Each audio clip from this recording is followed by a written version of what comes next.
This podcast is part of Mishmash Media.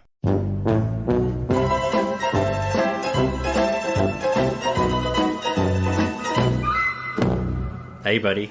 Hey, how's it going? Good. Welcome to another season of Curbcast. My name's Ivan. I'm Steven. And this is a podcast where we talk about every episode of Curb Your Enthusiasm in chronological order, scene by scene, watching Curb Your Enthusiasm for the very first time. And we are up to Season 8. Stephen, how exciting. Yeah, I mean, we did Season 7, for a little while. We had a few issues in the past, in the past few months, which kind of delayed our, ending of Season 7. But we're finally here, New Year 2023, and we're doing Season 8, and hopefully on a much more rigid schedule. Just a regular schedule, yeah. We did mention it towards the end of Season 7 that we appreciate everyone who put up with our less regular release schedule, just work and travel and personal issues, just made it a bit more fragmented. So if you were one of those people who stuck with us, thank you very much. But yeah, we are working much more regularly this season. We're banking up a few episodes so that we can get off to a good start. And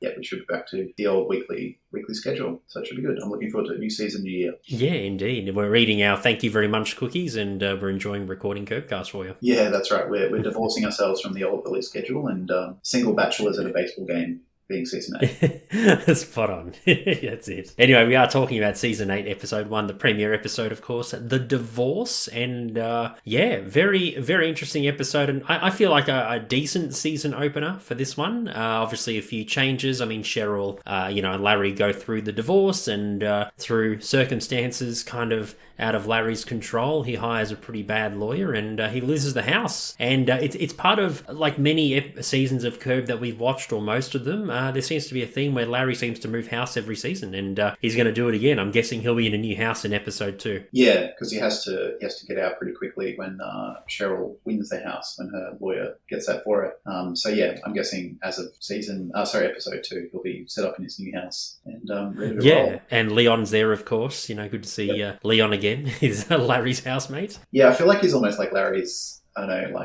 like his sidekick at this stage. He's just, I don't know, it just comes with Larry. He's like a pet, it's just part of the deal. He'd be like Kramer if Kramer lived in Jerry's apartment. Exactly. Yeah. He's, because you don't really know if he works or what he does to earn his keep. He seems, he kind of has a bit of a Kramer-y, Moochie vibe where he just sort of he's always just there. He seems a bit more in the background compared to Kramer. He's not as much in Larry's life as Kramer is in Jerry's, but, you never see him work or you don't know much about his personal life. He's always just kind of hanging around. I don't know, maybe Larry just keeps him around because, it's not like he needs the rent. He's a multi-bajillionaire. Maybe just keeps him around because he's funny and adds a bit of spice to his life. Yeah, well, a lot of spice. A few heaped handfuls of spice. Yeah, that's true. I guess, every time Liam comes in, it's not just a sprinkling of curry powder. It's a big handful of chili. It's a lot of spice. Basically, yeah, it's like ghost pepper chili powder form. Leon just grabs handfuls of it at a time. Exactly. If you want to give some spice to our lives, you can. We've got an email address, curbcastpod@gmail.com. We're also on social media. Curbcastpod is our handle. Check out those links in the show notes. Not show note. There's more than one note. Yeah, well, technically, we put all the information on one note in the show notes. So whatever. I guess you're partly right. Whatever. Notes, it's all the same. It's all the information contained within the description of this podcast contains the podcast social media links. So Noted. Noted. Yep. You can support us as well. We're on Patreon, patreon.com/Mishmash Media. For $1 a month, you can get early access to the episodes. At this stage, they'll be a week early compared to the normal release schedule available to the public. And finally, if you want to support us but don't want to give us any cold hard cash, you can just tell a friend about us or rate us or review us on your podcast app of choice, or just send us something nice. Send us an email, tell us we're awesome, tell us we suck, whatever. We love it all. Tell us, send us some cookies, send us some tampons, whatever you think's right. Send us a divorce settlement. If we get some, some troll on our Facebook page or whatever, maybe they can send us a divorce settlement and say, I'm done with you. Yeah, I know who you're talking about. And he's like an ex, says, I'm over them. But really, they check their Instagram every day. Yeah. You know who I'm talking about. I don't like them anymore. I don't care what happens to them. Meanwhile, you look at their search history and it's just that person every day. Yeah. Yeah. And they probably leave us kind reviews under an alias. Yeah. These guys are really fun. Yeah. Who knows? It's kind of flattering to have your own stalker who can't get over you. Yeah, and like they're just obsessed with you and your podcast, even though they hate it. They claim, and that we have no idea about Curb Your Enthusiasm, even though we've said several times we're watching this for the first time.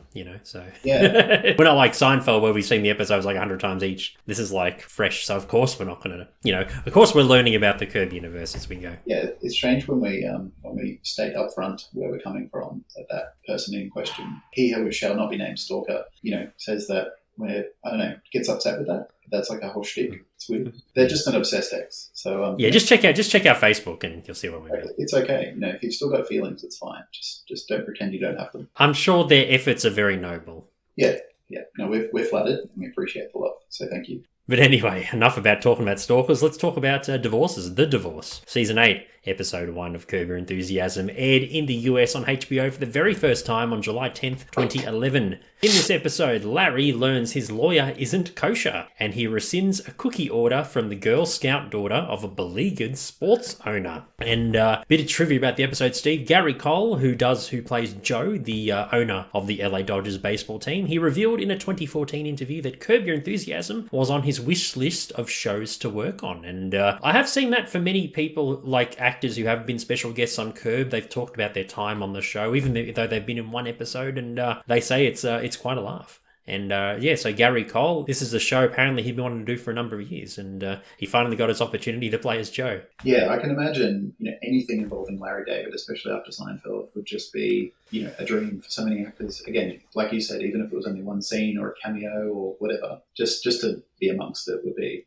I can totally understand that. There's probably a handful of shows like that, where actors would just be happy for anything as long as they get to work with Larry and just say that, I was on Curb. Yeah, even like last season when Ben Affleck was like a background extra in the dressing room. Maybe that was like one of his career highlights for him. Maybe he's like, I've done everything else. I've been in all these films. I've directed, all these films, but no Curb. Me being a background extra in Curb, that was that was my crowning achievement, in my opinion. Yeah, he's like Batman vs Superman. It's like that's nothing. I wouldn't be surprised if that was on his, in his top 5 or top 10 TV roles he's played, or even acting roles, movies as well.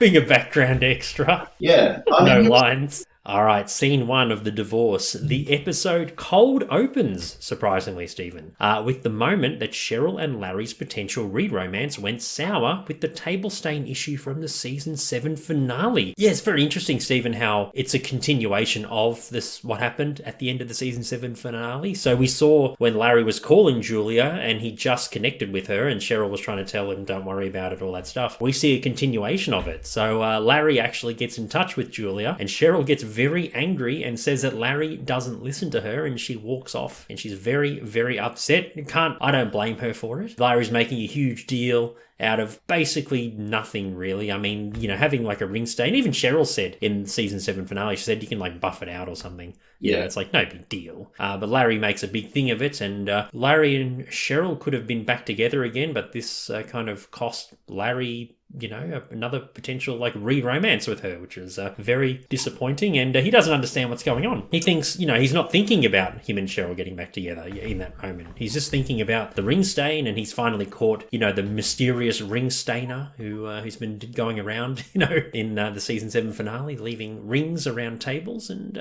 he feels like he's kind of solved the mystery, but he's lost his re-romance. Yeah, I mean, with that simple lapse of judgment, he's just shown Cheryl, like, I think we both agreed that, even though, Cheryl and him have had a bit of tension and a bit of flirtation, and they've gotten along slightly more than platonically throughout season 7. And I think when she finds out the efforts that he's gone to, she's moved, because she's like, he's engineered this whole situation, like a reunion of like a TV show, and it's like hundreds of people's career. Like, it's such a big thing that affects so many people, just for the opportunity to get back with me. Like, that's touching to her. But I think all of that being blown away and, being moved is just completely dismantled as soon as he just goes back to his old ways, which is just locking into something irrelevant and dumb and just obsessing over it and completely disregarding the moment to, scratch an itch that no one else cares about, like ring stains, who cares? And I think she realizes that no matter how much effort he goes to, how much he claims to have changed, it's always going to be like that. Like, that's just who he is. And that's it. Like, it's, the more things change, the more they stay the same, I think. And she's just like, no, can't do it. Like there's no like, oh, maybe, maybe he is changing, but he's not fully changed. Maybe he's doing it less or something. I don't know. But she's like, no, once is enough. Yeah, once is enough, and yeah, he's not doing enough. He's not changing enough, like you said. And but she made a point. She said, "Larry, you never listen to me." She says, as she's walking down the stairs. So yeah, she realizes that Larry isn't a good listener, and yeah, she's basically giving signals to Larry, saying, "Look, I'm really touched. Like you said, I'm really touched with what you've done. You've gone to all this effort, putting people's careers on the line and stuff for this reunion, and like you were saying before, and yeah, and all just one simple ring stain issue. You caught, you're like a detective who caught the criminal. You finally caught them, and yeah, you're going to turn Cheryl into Julia, who Julia would have probably really given Cheryl a good spray because she was pretty protective of that antique that antique table." Yeah, 6 generations. Side table, that heirloom table, whatever it was. Yeah, I think yeah. Family for 6 generations. Yeah, I think Cheryl just realizes that like Larry's efforts only, once he gets what he wants, that's it. Like he's not going to go to that sort of effort in an ongoing fashion. Like at this stage, he's gotten Cheryl back. They've more or less reconciled. Like they've admitted that they want to give it another shot. And he's like, okay, cool. Like that's it. I've achieved my goal. I'm just going to go back to the way I am. And I think she sees that straight away, and she's like, no, it's just not. It's never going to change. It's just, I've done it for 10, 11 years, and I just don't want to do that again. And that's it. Fair enough. Yeah, I don't blame her. Yeah, no, she's done. She's done. And she walks down the stairs and leaves. Larry calls out to her, but Cheryl doesn't listen, slams the door, and the episode card and theme play. So I think it's the first time we've ever seen a cold opening in Curb. Yeah, I think it's the second time. I think there was an episode, probably in season 1 or 2. I think I remember we did trivia about it, where there was a cold open. Actually, it wasn't the one where Larry was drowning. Wasn't that a cold open? Oh, I think that might have been, the season 5 premiere, the Larry David sandwich, I believe. He's at the beach and he's just trying to swim. Or he's trying to tread water and he's drowning. Yeah, that's a cold open. Yeah, well, I think there might actually. Now I think about it, I think there was an earlier episode too where there was a cold opening. Right. I think I might have even mentioned like this was the first episode of Curb with a cold opening. In the trivia. Just go back for you big Curb fans out there. The episode I'm talking about. Go back and listen to it. Yeah, I can't. I seem to like recall that, but yeah. I mean, cold opening, and it's interesting how they realized that season 8 was going to kind of be a continuation of the events of season 7. So they decided, you know what, let's just film this entire situation until Cheryl leaves. But for the finale, let's just cut it about half, about 3/4 of the way through. Yeah.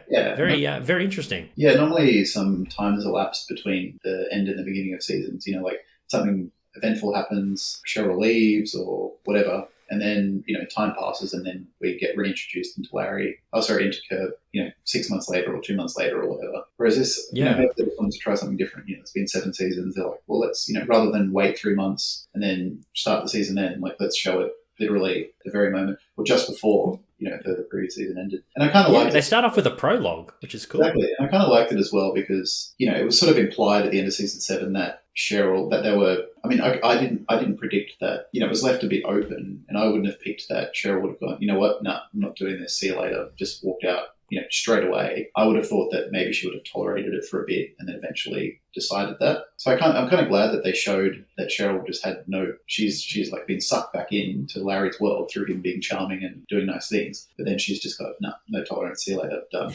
I'm kind of glad that they resolved that scene because it was a bit open. Yeah, we could have easily had you're right, like a season 8 where Cheryl's kind of putting up with Larry, but then, I don't know, it would have been treading old ground, So, I think so, it's good that they got it, yeah. Yeah, it would have been a bit, that's something we notice as a pattern Curb sort of relies upon, which is no matter what happens, it always just comes down to Larry being a prick and basically about himself and his weird life rules and ideas. No matter what happens, that's sort of what it always boils down to. So in a way, I would have felt comfortable with the fact that they're like, you know what, we're not going to retread that same territory of Cheryl being like unhappy in a marriage and like tolerating Larry's bullshit. She's grown as a person, and they needed to show that. Larry has not. He's not capable of that. And her growth straight in her saying, no. Once is enough. See you later. She sees herself as the better person, and she walks away. Exactly. She values herself more because she's like, I put up with shit for 10 years. I'm not doing it again. Not even once.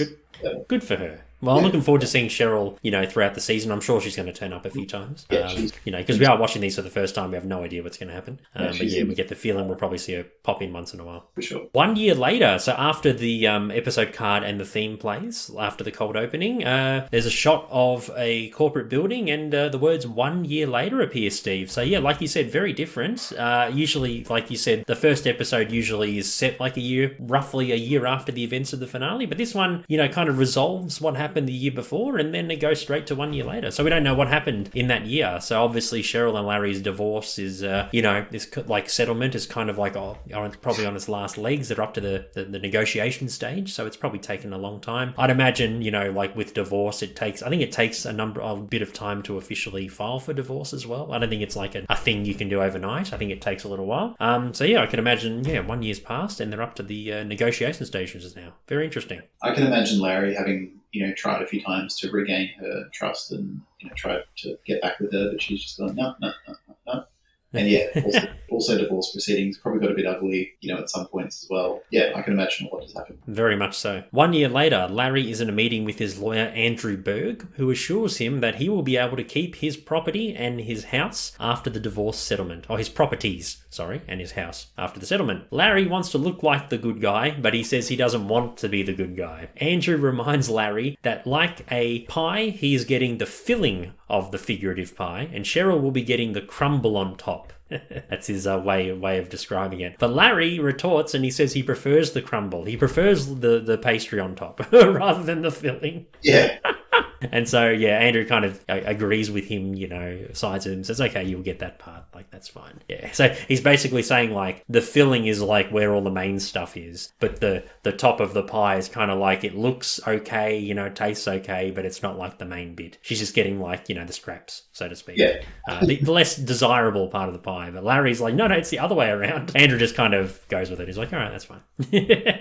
Supporting him. Yeah, he still gets his fee, so whatever. Yeah, he's fine with it. Like, Larry can say whatever he wants. Yeah, you're right. As long as Andrew gets his fee, he cares, right? Exactly. Andrew adds that Cheryl and her lawyer will be here soon to discuss the settlement, and he suggests that Larry stick around for it. Larry says that he'd rather go. He praises Andrew's desk, a good reference to Respect of Wood from last season, and Larry claims it's a good desk to get blowjobs under because it's got a bit of height on it. And Andrew said, no, that's not what I got the desk for. That's not what it's for. That's Larry Lee. This is a good desk to get blowjobs under. Like, he just says it so openly, and Andrew's like, oh, no, that's not what I got it for. Yeah. He kind of chuckles a bit as well. He's like, no. Yeah. Yeah, but yeah, it does have a bit of height, that desk, from the floor. So yeah, I can imagine you could fit someone under there. Yeah, you could have a nap under there or get a blowjob. No, why not? Yeah. If you were like a former US president, maybe. Yeah. Larry spots Cheryl and her lawyer David in the office foyer as they greet each other. Larry comments on Cheryl picking a bald lawyer, and he adds that bald people can't compete with each other in court because of a bald code as they negotiate what items Cheryl wants to take from the house. So, Larry's won't obviously say the word, but Larry says, like, bald people getting along with each other is like, black people calling each other the N-word. But he actually says the word. And it's like... it's like, no, it isn't, Larry. It's nothing like that, Larry. Yeah, I like how he just tries to equate what he sees as the bald struggle with like actual struggles. It's like they're a persecuted minority. Yeah, and like maybe bald people probably cop a bit of shit, more than people who aren't bald. But I wouldn't call it like there's no civil rights, there's no bald rights movement. No, there isn't. There'll never be like a BRM, Yeah, exactly. There won't be bald lives matter. There won't be bald lives. There won't be a Martin Luther King of bald people, like a spokesman who represents like a movement in time and transcends generations. It would just be like, oh well, bald people cop a bit more crap. Oh well, get over it. Oh well, it's all right. Well, lots of women find bald men sexy, so I guess that's true. It's true. I guess we're missing out. Yeah, should be bald. But yeah, no. Apparently, there's been studies where like they reckon like women like bald men a lot more. Yeah, they find them the sexiest. Yeah, like many of them. Yeah, they've done studies. Yeah, maybe it's a sign of like maturity or sophistication. A bit older or something. Who knows? Maybe, or maybe like because they look tougher. I don't know. Yeah. They got a bit more masculinity. True. Yeah, it's can look good bald. If they shave their head and like wax their head. They look pretty good. Yeah. For some people, the bald looks good. I mean, I got a weird shaped head. I think me being bald would look a bit weird. It'd look like a big bowling ball on on my Yeah, neck. you gotta have, But yeah, a talking bowling ball. That's what I look like. you gotta have a good like Um, skull shape to look good ball. yeah, yeah, guess. But anyway, yeah, Larry, again, one of his unwritten rules, one of his fantasy made up rules, there's a bald code apparently. So bald people can't, compete against each other. He says in court, we can't bite each other, me and your lawyer, because we're both bald. We kind of stick together. And yeah, another bullshit, view from Larry. Larry says that he can technically charge Cheryl for the items that she wants, and he speaks to David about it, and David confirms that technically Larry can actually charge Cheryl for any items that she takes. Okay, interesting. Didn't know that. I'm not familiar with divorce law in the state of California. I got no idea how that works. But apparently, yeah, in this universe, you can, Larry can technically, solicit a fee from Cheryl for things that she wants. So there you go. Must be a thing. Must be. Or at least it was in, 2010 when this was filmed. 2011, maybe. Larry begins slightly moving his head, and Cheryl asks what he's doing, and Larry says it's a tick that he's going to use to try and screen dates when he goes dating. I love when Larry's like, so what would you do if, you saw me, do this tick? And Cheryl's like, I think it's stupid. But Larry's like, no, you got to pretend like I didn't tell you about it. Like, what if you didn't know that I didn't tell you about it? What would you think? And Cheryl's like, it's just stupid. It's just silly. Yeah, she says, I think you're an asshole. I think you're an asshole. Yeah, actually, no. She doesn't say silly. I kid. Yeah, she says, I think you're an asshole. Yeah, which is fair. Yeah, I think it's pretty low. It's pretty demeaning towards people with tics if that's something that affects their life in a negative way. Just to get sympathy. Or I heard a story from a woman at work the other day. This is got nothing to do with Curb, but just speaking of people who use disabilities or whatever to their advantage. A woman at work told me that her friend went on a date with this dude who claimed to be blind and had a cane, but he was really successful. Like he was a successful businessman or something. And they went on a date and he paid for dinner and lobsters and blah blah blah. So she had no reason not to believe him. And then they didn't go on any more dates because she wasn't into him. And then about 6 months later, she was watching TV and she saw on The Current Affair, which for our non-Australian listeners is like a sensationalist, lowbrow, journal, quote unquote journalist story type thing where they just expose dumb controversies and stuff. For those who watch The Simpsons, it's like rock bottom. Exactly. Yeah, it's very it's not as sometimes the stories are okay, but it's mostly just garbage. I guess the most similar one in America is 2020. I think that's their Current Affair show, or used to be, but probably not as sensationalist. Yeah, I think it's pretty common across the world. There's probably some version of it in every country. Anyway, she was watching TV and she saw this dude, she just saw the headline and it was con man arrested. Turns out this guy was a renowned con man who'd been running this con for years, where he would pretend to be blind and pretend to have a cane to garner sympathy, and then make up, that he was a successful businessman. The whole thing was it was a sham. None of it was real. And apparently in the story, the reporter was chasing him, saying, "Is it true, sir, that you're not blind and you're faking it?" Da da da da. And the guy dropped his cane and ran off and jumped over a fence. He was definitely not blind. I gotta watch this on YouTube. I'm sure it's on YouTube somewhere. Oh, that's awesome. Probably it's probably on YouTube. But he cleared a fence like he was an Olympic hurler. He just leaped over it and dropped his cane and ran away. So goodness me, no, some people. I just thought it was a crazy story. This dude pretending to be blind and have a cane to garner sympathy. So yeah, people do that shit. Oh, they do. Yeah, take advantage of disabilities and stuff. Yeah. So yeah, I think Cheryl's right calling Larry an asshole if he did that for sure. Yeah, pretending he's got Tourette's or a tic or something of some sort. Yeah, fair enough. Yeah, and if Cheryl was still with Larry and Larry said, "Oh, what if I did this while I was out, with friends, at a restaurant?" She'd probably laugh and say, "Oh, that looks silly, Larry. Why would you do that?" But the fact that they're going through a divorce and Cheryl's like, Larry's not in her good books, put it that way. Cheryl basically says, "I think you're an asshole." Yeah, and Cheryl she goes a couple of steps further. Yeah, exactly. When Cheryl was married to Larry, she always was a buffer between him and the rest of the world, and she always defended him even if his behavior was awful. But now that she doesn't owe him that, there's no, she doesn't have any stake in the relationship at all. She's just straight up no, it's terrible. I don't have to defend you. I'm not loyal to you. I'm not married to you. I don't owe you anything. So no, straight up sucks. Yeah.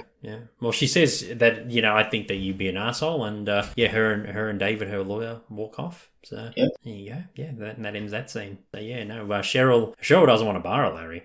She's done with him. She's moved on at this point. Yes, moved on, yeah. Larry is praising Andrew, his lawyer, to the Greens and the Funkhouses, who are at a restaurant for lunch. Jeff adds that if he and Susie ever divorce, then it would be a nice one. Susie rebuts this and says the divorce would be a nasty one and she would take everything from him. She said that she'd even take his balls and thumbtack him to the wall.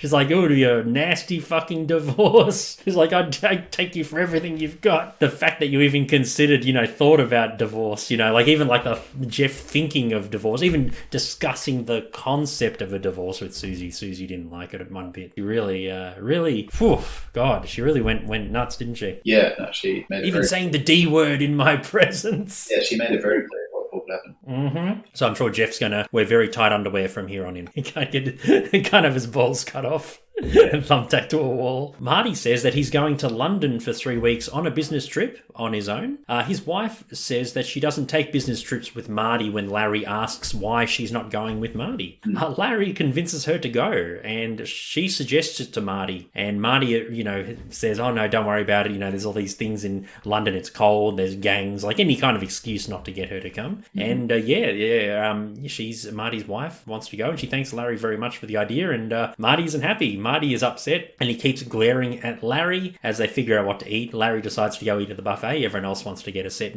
meal and he goes to get up to go to the bathroom and then go get his buffet food. So Marty, we find out in a later scene that Marty, because his wife always asks about things and bothers him, and Marty likes being alone a lot. So this is obviously Marty does get divorced later on in the episode, but yeah, we figure out why Marty wants to go on his own. We think maybe he's having affairs or he's got like another mistress, like a mistress on the side or something, but no, Marty just likes being alone, away from his wife. Yeah, just wants some Marty time. Some Marty time, yeah, in London, yeah. So the fact that even Larry, said, to Marty's wife, or now ex-wife, but, you should go with him. And she never thought of that idea. I have a feeling that maybe she's probably, because it sounds like Marty goes overseas regularly for business trips. I get the feeling that Marty's wife probably kept asking, oh, do you want me to come with you or whatever? But Marty kept saying, no.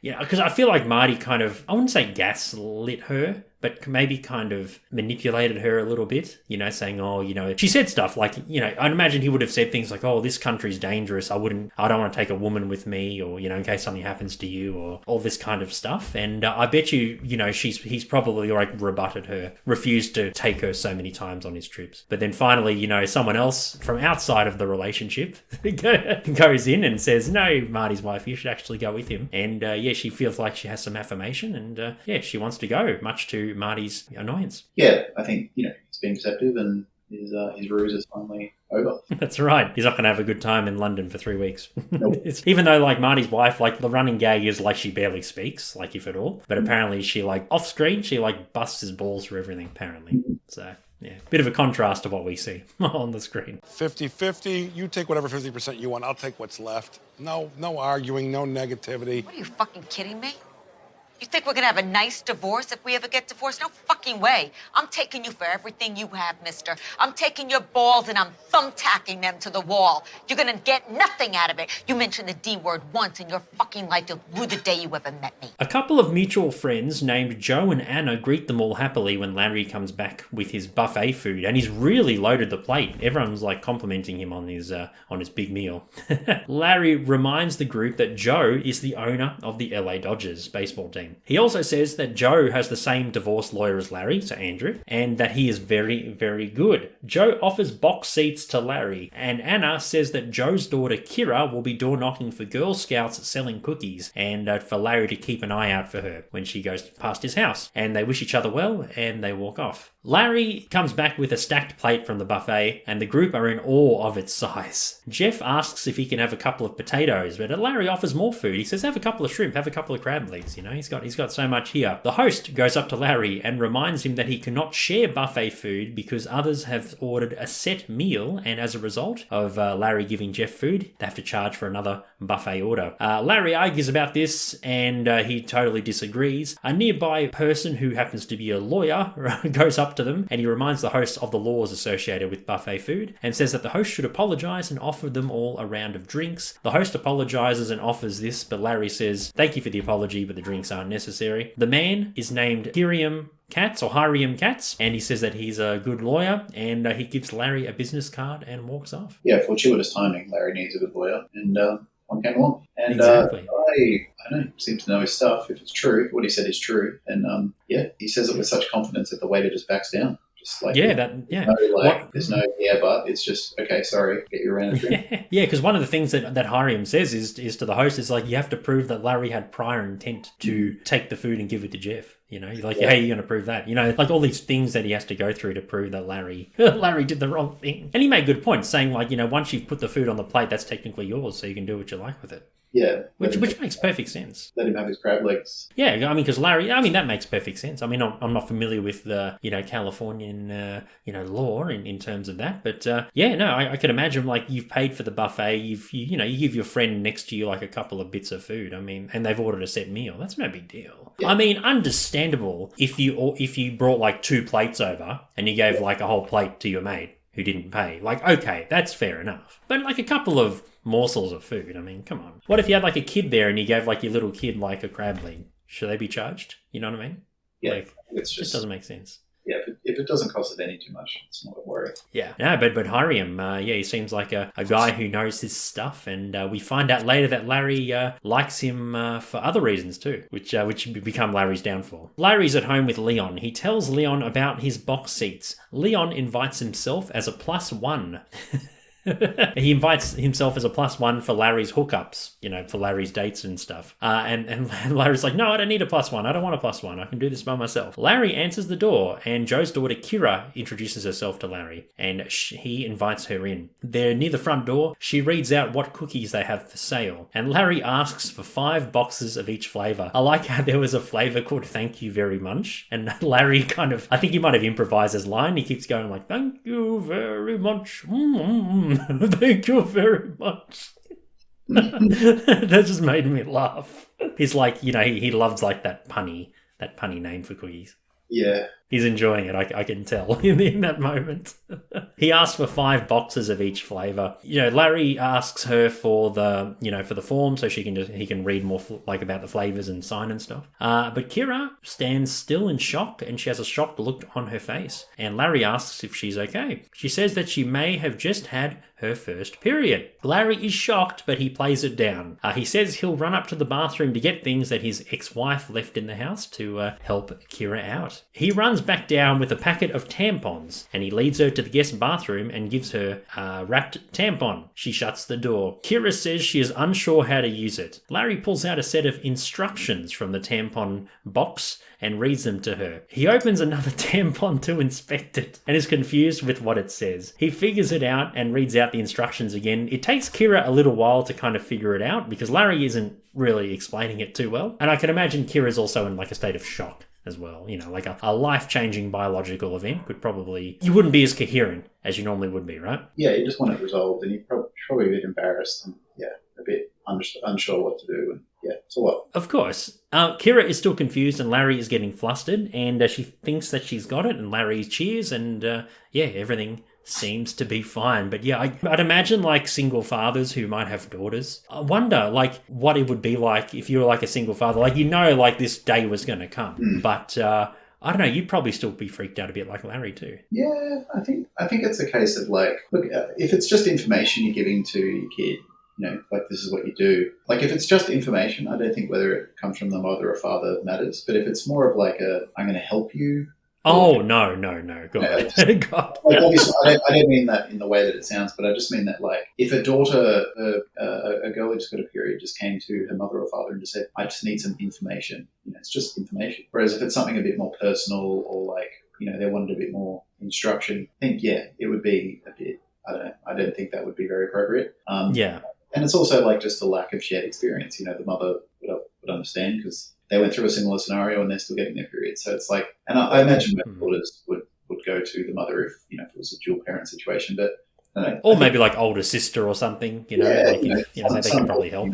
Help them out, like an auntie or a sister, or even a friend maybe. If they've gone through it. But I don't think a single father necessarily means it's going to be awkward. I just think it depends on the extent of the help that they need. If it's just, Dad, I don't know what to do. Can you just tell me? Yeah, cool. Like, well, this is what you do and blah blah blah. But if it's like, if it's a bit more physical, then yeah, maybe it's someone else should step in. Yeah, and the fact that it's in Larry's house, and Yeah. you know, obviously it's not Larry's daughter, so it's even more awkward. Yeah, it's just like the whole timing of it. Like even you see like the shocked look on Kira's face, because I thought that like, because I didn't realize that would happen. Like when she said, "I think I'm gonna have my first period," I was having a sip of water and I nearly like spat it out. I was like, oh, because I thought maybe like she was feeling sick, or you know, maybe like Larry did something awkward, or there was something across the room that shocked Kira or something, or maybe Leon was in the other room and she saw him do something, you know, like just something random like that. I thought it was going to be like something like that, but when she blurted that out, I was just like, I was like, Jesus Christ. Yeah. But even Larry, like, and I started laughing too, but even Larry, like, he looks flustered, but he kind of tries to play it down to like keep Kira calm as well. Like, Yeah, I mean, you know, he could have like blown up and made it a big dramatic thing, but I think he wanted to kind of keep her cool as well. Yeah, like even though Larry kind of, you know, he doesn't handle it amazingly, the fact that he's trying, and he's not like, you know, he's like, I'll do what I can. Like even what he does isn't very effective. You know, it's A for effort, I think. E for effort, like last season. Yeah, exactly. E for effort. He tries to do the right thing, and he tries to like, you know, help her out. And I'm sure on some level he understands that it's embarrassing and probably stressful for her. Like I said, he does bungle it, and he's a bit awkward. But like, you got to give it to him in this scenario. Like he tries to like deal with an uncomfortable situation for mostly her, but also him as well. Because it's like he doesn't know her, and like he hasn't got a daughter, so it's like, yeah, it's very, very awkward. But I think he does okay given the circumstances, and also given his skills of just dealing with stuff. Yeah, of course. There's only so many ways you could have played a scene with Larry and like an unrelated like young girl, you know, in that situation. Yeah, I think through the door is probably the best way they could have done it. I think it's the best. Yeah, that's the best way, and should be the only way to play a scene like that. Yeah, because it's all just, you know, there's no interaction physically. It's just talking through a door. Yeah, which adds to the comedic value of the scene as well. You know, Larry trying to explain the instructions, and then like he figures out after having like he's got another tampon and he's trying to open it as well. Yeah. And he's like, I figured it out. And he's like, no, you push it through the plastic and there's a cotton bit. Just push it out. It comes out. Yeah, it's being a bit clinical. A little bit. And she's like, what? What are you talking about? What thing? I don't know what you're trying to do. But yeah, very, very funny scene. Yeah, there's just the way Larry tries to explain. I mean, like you said, he had good intentions and stuff and wanted to help her out. But yeah, it was very good, funny scene. Larry is driving as a motorcyclist pulls up next to him. Larry is shocked when he realizes that it's Andrew, his lawyer. The scene cuts to Larry explaining this to Jeff, and he wonders what a Jew is doing on a motorbike. As Jews don't ride motorbikes. And Jeff's like, what, Larry, you've never ridden a motorbike or anything? And Larry claims that he borrowed a scooter from a friend of his in college, and he rode it for a couple of minutes, and I think he fell off or something like that. And Jeff's like, oh, what's that old Larry with like the afro? So it's an old Larry in college with the afro rode a motorbike. Not old Larry, like, you know, young Larry. And Larry's like kind of pretty good banter. Yeah, so apparently according to Larry, Jews don't, or you know, Gentiles don't go on motorbikes. Apparently, it's not a kosher thing. Look, I'm not familiar with Jewish culture. I have no idea, but yeah, according to Larry, it's not quite right. Yeah, it shouldn't go. It's wrong. Yeah. Susie walks in and puts a bunch of flowers in a vase. Larry teases her for her camouflage shirt. Susie says that Joe is upset about Larry telling Kira how to use a tampon. Larry dismisses it and defends his actions, and he says, look, she was in my house. It happened in my house, and I had to help her, which is totally fair. I could imagine Joe is probably upset because, you know, if you have like a daughter, it's like a life-changing event. Right. So I could imagine as the father, he wasn't quite, you know, the fact that, you know, she wasn't like in the family home when it happened and, you know, that kind of stuff. It probably really got to him. Or do you think maybe that Joe suspected that Larry might have taken advantage of the situation? Like, why do you think Joe was upset about it? Because I don't think it's really mentioned in the episode. I just think it says like Joe's just upset that, you know, Larry did that for Kira. Yeah, I think it's just awkward in general, you know, like period and like strange guys. I don't know. It's just all a bit uncomfortable. Yeah, fair enough. Yeah, but Joe's not happy with Larry at all. Like many people in the Curb universe, not happy with Larry. Susie says that it's inappropriate as it's a tampon. Larry says if she had a bleeding nose, she would have given her some tissues. The same thing. Susie says it's inappropriate. It's a tampon. The doorbell rings and Larry says that he will talk to Joe and straighten all this out. Marty walks in and he calls Larry a colossal prick. Marty gets mad at him, and he claims that he likes being away from his wife and his business trips are a good opportunity to be alone. Larry suggests that they get a divorce and Marty claims he's too lazy to get a divorce. So it sounds like Marty's probably been wanting a divorce for a long time, but he claims he's too lazy. Yeah, he doesn't. He's too comfortable. Probably. Yeah, it's a lot of effort, a lot of takes a toll, but he's not quite there yet. Yeah, well, at least not for a couple of scenes anyway. Yeah, but no, I feel like Marty's probably like he can put up with his wife, but he's got like a comfortable lifestyle. He's happy to have like an average marriage, you know, to live his lifestyle. He can kind of put up with it. Mm-hmm. Yeah. What do you think? Yeah, I just think it's reliable and comfortable, and he might be a case of like, you know, he loves his wife, but he doesn't love the marriage. You know, like sometimes people, you know, they don't dislike the person, but they're just not happy in general, like with the rhythm and the whatever happens in the relationship. Maybe it's a case of that, of like, well, I still like her, like I still love her, but the relationship's dull. Or, you know, I mean, going through a divorce is scary. A change is scary, especially for like a middle-aged man. Could imagine. You know, like and he comes from a different generation where divorce was taken a bit more seriously, I think, or like, you know, marriage was taken a bit more seriously. You know, like these days, people get divorced as regularly as they get married, it seems. Isn't it like 50% of marriages end in divorce, or 60% or something? I mean, that's thrown around for years. I don't know how true it is, but like, I don't know, it seems that way. Like a lot of my friends are in their 30s and are already divorced. So, oh wow, yeah, it doesn't seem unrealistic. Yeah, I think a lot of reasons. It's scary. He's comfortable. Maybe he doesn't hate the relationship so much that he feels suffocated. It's just more of like a dull dissatisfaction rather than like a vitriolic hatred. You know, who knows? Yeah, dull satisfaction. It's like a lifeless marriage. There's yeah, like no just excitement like, in it. I'm not miserable, but I'm just not. Everything's just a bit blur. Yeah. Bit blur. I mean, we've got all the stuff we want, the nice house, the nice cars, you know, the lifestyle that we lead, but we just don't have that relationship. Yeah, it's just, there's no spark. That's right. Yeah, very fair. But yeah, no, Marty, a few seasons later, he reveals his big revelation about his wife, who I don't think ever really spoke on screen, except for maybe a couple of lines, maybe. So there you go. Larry knocks on Joe's front door as the maid answers. She says that Joe is here, but he doesn't want to speak to Larry, and she was told by him not to open the door for Larry as he did bad things to Kira. And he tells her that he is going to the baseball game with him. She asks if he has a ticket and Larry says no. And then the maid says, if you have no ticket, then how are you going to go to the game? Yeah. It's like, you have no ticket, you know, but I want to go. But Larry's like, I don't need a ticket. I'm going to the game. I want to go to the game. And the maid's like, I want to go to the game, but I don't have a ticket. Yeah, it's, you know, he's like, but I've said that I'm interested. And she's like, well, I'm interested. Yeah, well, and she says, I'm interested. Say the gardener, he's more interested than me. He doesn't have a ticket. Yeah, it's like the chef, the gardener, the landscaper.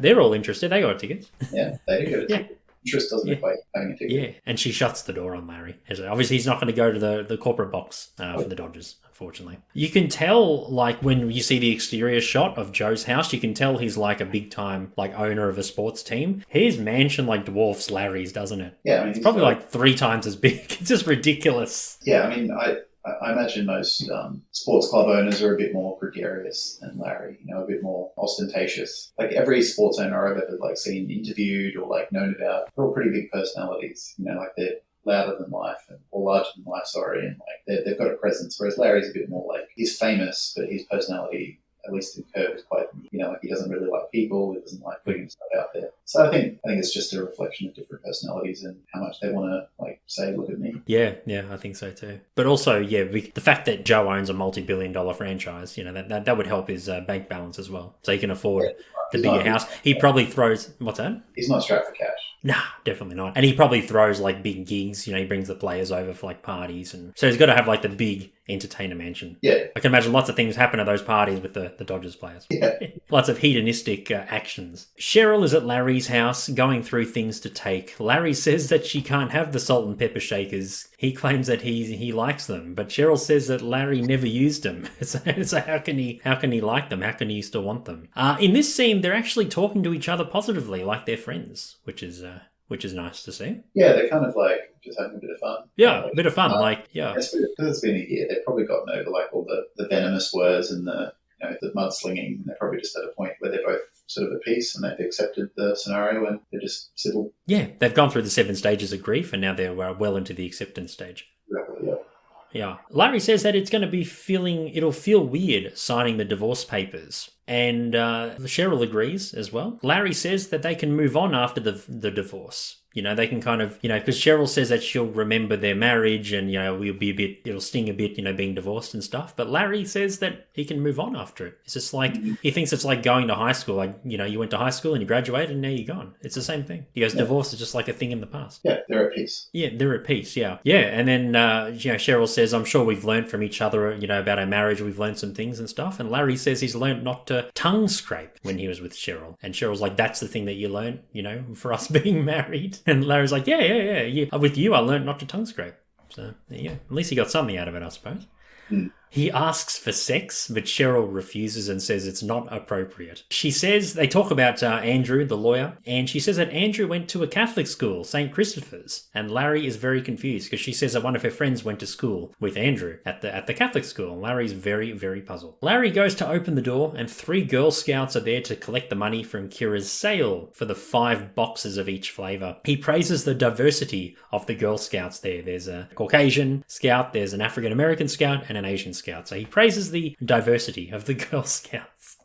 Larry rescinds on the sale and he says he's no longer interested in the cookies. The girls get very angry about this and they say that he should be a gentleman, but Larry reminds them that he is a gentleman. And he slams the door on the girls as they're yelling and call him a jerk for not paying for the Girl Scout cookies. Because I could imagine, I don't think Girl Scout cookies would be like a massive enterprise. You wouldn't be making as much as you would, owning the LA Dodgers. But, getting an order for like 5 boxes of each flavour, that's a pretty big bounty for girls. Yeah, relatively speaking, that's a decent order. Oh, it is a decent order, yeah. 5 boxes. Like, you probably get the odd, 1 box, maybe 2.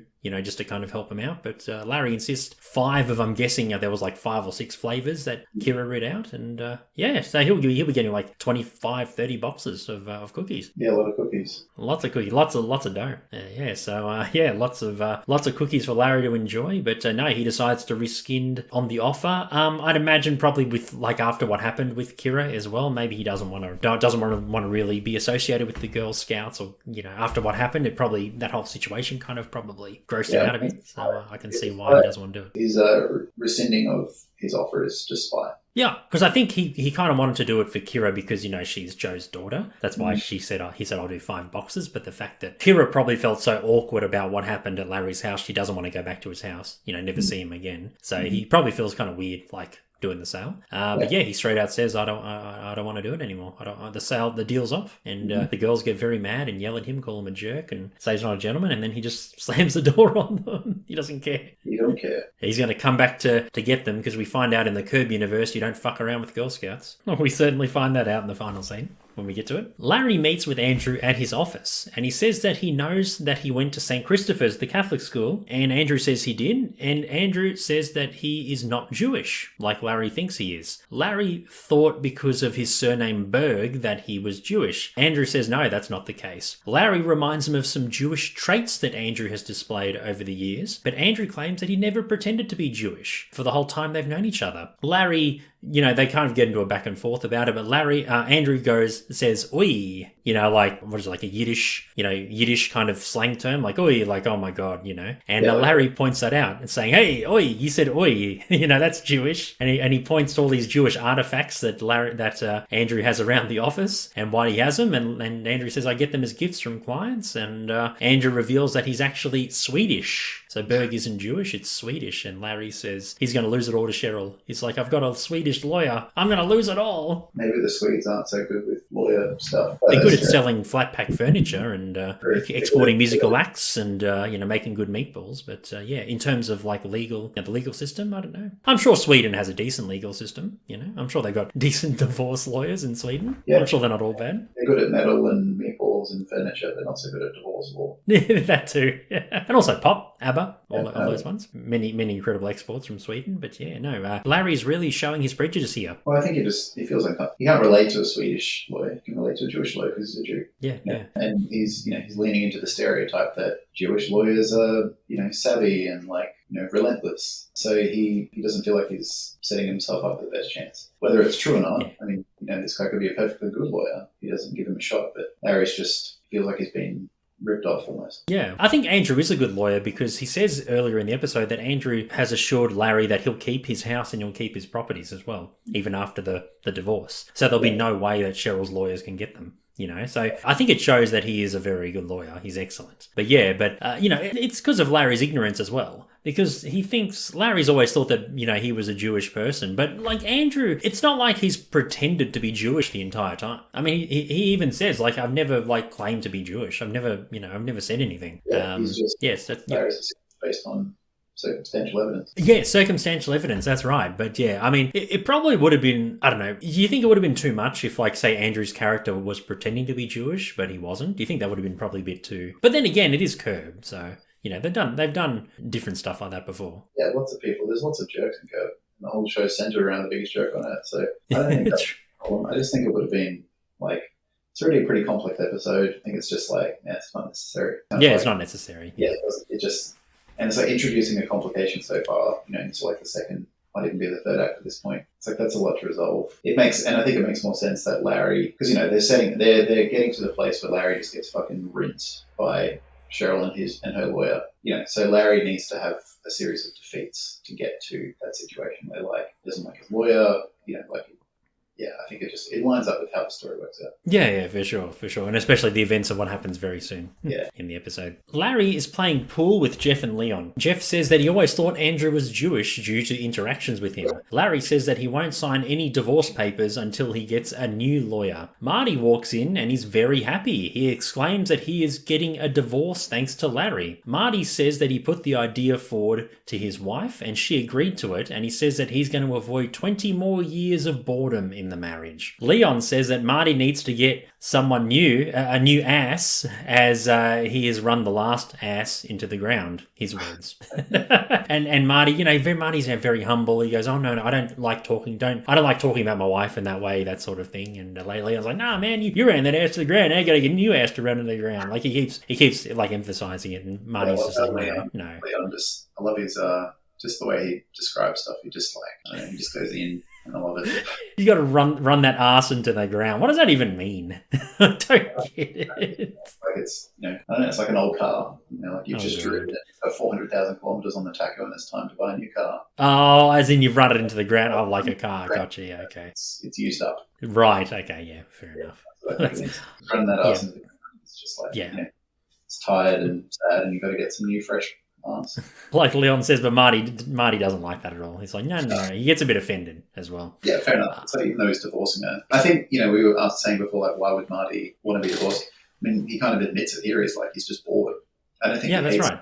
I don't think he's in love with someone else. I don't think it's anything like that. I think it's just it's dull and I'm bored and I just don't want to be bored anymore. And I go to London for 3 weeks to just do my thing and get a bit of excitement. And obviously, Mrs. Funkhauser's bored as well because she agrees to it. She does for a reason. Whether it's boredom or maybe she's unhappy for a different reason. She's like, yep, I want the same thing. I don't think she would have, if she was happy and Marty wasn't, I don't think she would have agreed to it so easily. Yeah, but I think because she's, like we said before, she hasn't had many lines in Curb. Probably you can count on your one hand the lines that she's had in the entire series. I feel like she's probably one of those people who doesn't really take initiative in the relationship. I think she's very meek and Marty kind of talks on her behalf. So I think the fact she's probably had these feelings for a long time, just it's like a mutual feeling that they both have. But then Marty put it forward, and she's probably like, yeah, actually, I've been thinking about that for a long time, but I've been a bit too shy, I haven't had the confidence to put it forward either. So yeah. She kind of waited for Marty to push it, and then she's like, yeah, okay, cool. Sounds good. Yeah, there's a big gap between being unhappy with someone and hating someone. I don't think they hate each other. Larry, or Cheryl at least hated Larry at the end. She was just you are despicable and I just hate you. This just seems more we don't hate each other. There might even still be love there, but we're just bored. It's just, we're just unhappy. We don't hate each other. We're just unhappy together. It'd be a very amicable divorce. Exactly. It'd just be it'd be they'll probably say friends or something, or talk to each other on the phone once in a while, see how they're doing. I mean, it might get a bit messy, when it comes down to the money and stuff. But at least initially, emotionally, it seems pretty neutral. Yeah, for sure. But you can see Marty's it's like a big weight's lifted off his shoulders. He's just so happy. Yeah, he's got a new lease on life. He does, yeah. And I think we see throughout the rest of the series, we see Marty, in his single. I've heard in this season we see Marty go out on dates and stuff. I don't know exactly the details, but I think we're going to see Marty with his new lease on life. See what he's like, without a partner, without a wife. He's always got a bit of misery guts. So he's always a bit whiny, and he's always whinging. So yeah, he's probably a lot lighter. Oh, a lot lighter. We'll see. Jeff says that he's missing out. He feels like he's missing out. He's not getting divorced like everyone else. He says to Larry, "You're getting divorced." Marty, "You're getting a divorce." He points to Leon. "You don't need to get a divorce." And Jeff says he's missing out. So, But obviously, he's not allowed to not even mention the D word to Susie in her presence. She warned him. Otherwise, he'll have no balls. So, he's a bit stuck. He kind of I think he wants to take the leap as well, but he's afraid what Susie is capable of. Yeah, he's staying out of fear. Definitely. LD! Guess who's getting a divorce? What? Martin Norton Funkhauser. Really? And it's because of you. That man and I were talking about the London trip. Yeah. Well, I started to realize, wait a minute, if I did go to Europe without her, I'd come back and it would be 20 more years of boredom. So I said to Nan, look, let's get a divorce. She said, okay. I'm gonna be single. You and me. Larry says that he should tell Joe about Andrew being Gentile as well, just to let Joe know. He's in Joe's office and he explains the Andrew situation and Joe can't believe it. He's like, "Andrew's Swedish? Really? I always thought he was Jewish because we had Hanukkah together and all this stuff." He appreciates Larry telling him, for telling him what happened. And he said, despite what happened, with Kira and stuff, he forgives Larry. But Joe says that having a Gentile lawyer, he could lose all of his business. He could lose it all to his wife. Larry suggests another lawyer. The scene cuts to Larry shaking Hariam's hand in his office, the lawyer from the restaurant. And Larry asks Hariam if he is, quote-unquote, the real deal, and Hariam says that he is the real deal, aka Jewish. And Larry seems very content. 1 month later, at Dodgers Stadium. Interesting, Stephen, how there's another time jump in this episode. 1 month later, Larry and Marty are in their Dodgers gear and they're walking through the stadium and they're very happy about sitting in the corporate box. Marty praises Larry for what he said 1 month ago. Larry praises Hariam for renegotiating Larry's divorce settlement. They approach the corporate area doors as security ask for their names. They confirm that Marty and Larry are not on the list. Larry says that he knows Joe, who owns the Dodgers. Another guard says that Joe is no longer working for the team as he lost the Dodgers in his divorce settlement to his wife. Larry realizes that Hariam may screw up his divorce settlement and he has to go as the papers are being finalized today. Larry is hurriedly driving to the lawyer's office. He tries to call Hariam, but it goes to voicemail. Larry runs to the office and he meets Joe at the elevator, who's coming out of the elevator. Joe says angrily that Larry cost him the Dodgers and punches him in the nose, causing Larry to fall backwards. The scene cuts to Larry on the ground with a bleeding nose, with bystanders around him, and Larry is moaning in pain. A lady says that she may have something to help stop the bleeding. The scene cuts again as Cheryl and David, her lawyer, are leaving the elevator. Larry thanks the lady as he turns around and it's revealed that Larry has a tampon up his nose to prevent the bleeding, and he says that it's working. Cheryl asks what Larry is doing. He explains what happened, and Cheryl says that, through the renegotiation, she got the house and that Larry has 24 hours to leave the premises by court order. So, Hariam, unfortunately, Larry wasn't there to, tell Hariam not to sign any papers. That's what he was trying to call him for. And Hariam went ahead with the settlement and obviously didn't do his due diligence for his client and failed him miserably. Cost him his house. Yep. Turns out Larry's instincts were right. Yeah, that's right. And so Larry, he was being prejudiced. He thought because Hariam was a Jewish lawyer, he'd be very ruthless and, Larry would get what he wants. But it turns out that it doesn't matter what cultural background, what religious background you are, as long as you're a decent lawyer. Why not? If you do a good job, and it doesn't matter what you like. I guess that's the moral of this fable, isn't it? This fable of an episode. It sounds like something Aesop would have written, back in the day. Yeah, there's definitely it's like a morality tale for Larry, definitely. Larry is packing boxes and Leon says he doesn't want to move as he loves the house. Larry says that he loves the house too. Leon says he's had lots of women in bed with him in the house and he's even had 2 women in Larry's own bed. Larry gets mad at this. Larry says that they have half an hour to get out as Leon says fuck you to Larry and he goes up the stairs to collect his things. Larry answers the door and several Girl Scouts are holding boxes of cookies waiting for Larry to pay. day. I think this time there's like 10 of them at the door. Larry once again refuses the sale. He says he doesn't like Girl Scout cookies and that he'll not be intimidated by little girls. He goes to slam the door, but one of the girls holds the door open with her foot. The others try and get in the door. Larry is holding on and screaming as he's trying to close the door on them. And that's the end of the episode. Yes. So I give this episode, Steve, I thought it was a decent opener. 3.5 Larrys out of 5. What about you? I'll give it 3 out of 5. I thought it did its job. As a season opener, it kind of sets up the main storyline, which is, well, what I'm assuming the main storyline, which is, Larry being single with his mates, Marty being single, moving house, and just sort of adjusting to life. Even though he was technically single the last season a bit, Cheryl was always in the background, there was potential for reconciliation, but now it's like done deal. So he's like proper single. And I just imagine, unless a new major storyline pops up in episode 2 or 3 or something, I'm guessing that that's the main thrust of the season is just Larry adjusting to single life and dating and, being a bachelor. And it did a perfectly fine job. I thought Leon was on fire in this episode as usual. Never a dull moment with Leon. It was good to see Marty be a bit upbeat. Normally, like I said, he's a bit of a misery cuts. Yes. And, Larry was being Larry. He's just being petty and spiteful and, just getting into awkward situations. So it had all the ingredients. Didn't blow me away, but did just solid and did the job it should as a season opener. Yeah, for sure. And adding to that as well, you made a good point saying like Cheryl's more confident and she kind of, understands her way in the world and she kind of gets what she wants. She seems more confident now. She's had a good year after the events of the season 7 finale to probably work through what happened. And she's come out stronger on the other side. Yeah, I mean... So that's good to see. Even though we've seen Larry from time to time be a good husband and he does have good sides to his personality and he can be very charming and even at times generous, he's mostly a drag on people's life. Like he brings people down, whether it's like getting them in trouble or like causing scenarios that they have to deal with or just, he's a negative person. He's always whinging, he's always whining. Like being with that for 10 years, sleeping in the same bed as that day in, day out, like that would weigh you down.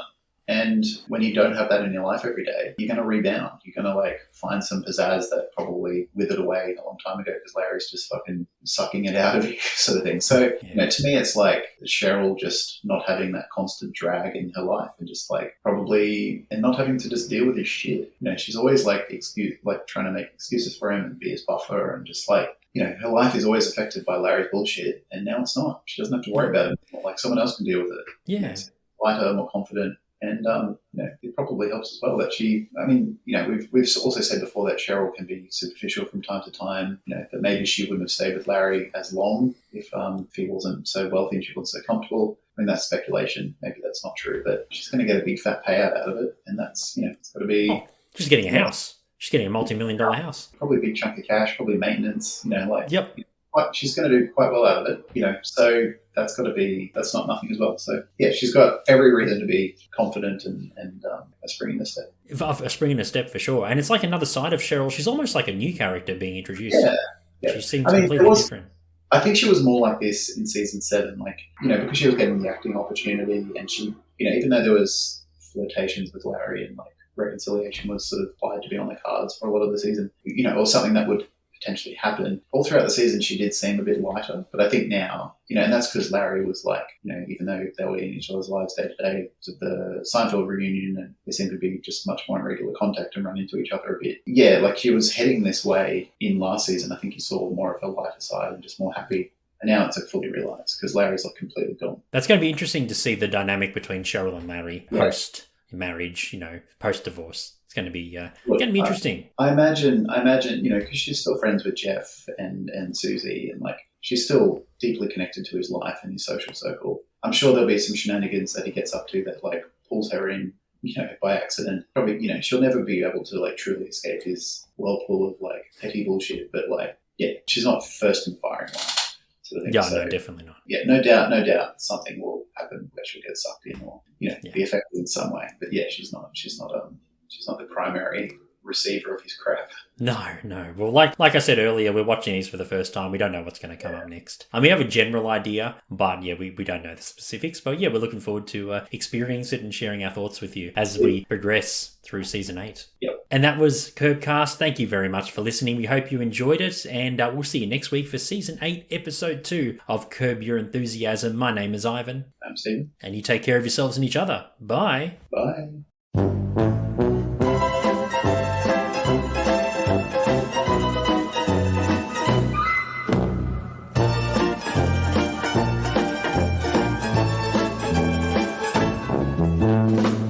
Thanks for listening. This podcast is part of Mishmash Media, an independent podcast network. Follow us on social media at Mishmash Media AU or support us on Patreon. All those links are in the show notes.